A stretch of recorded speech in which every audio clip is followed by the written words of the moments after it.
Kami po ay galing sa mahirap na pamilya. Ako po ay bunsong anak ng aking nanay.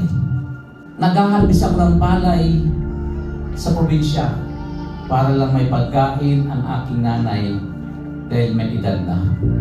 Muntik na maputol ang aking daliri sa kakahalbis ko ng palay, tanim ng palay, harvest ng palay, tanim ng mais sa probinsya.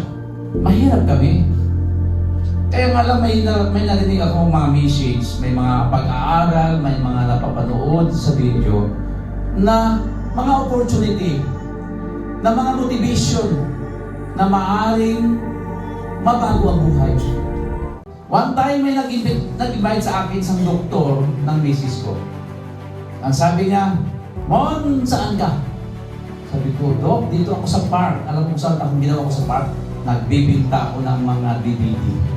Alam niyo yung DVD? Uso pa noon, 2007. DVD! DVD! DVD! Di ba?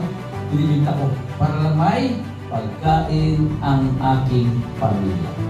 Nagbibinta ako ng tubig sa mga pundo para lang makakomisyon ako ng 10 piso pangbaon ng aking anak sa school.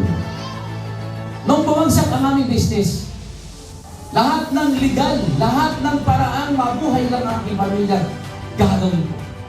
Ang ayaw ko lang, gagawa ng illegal.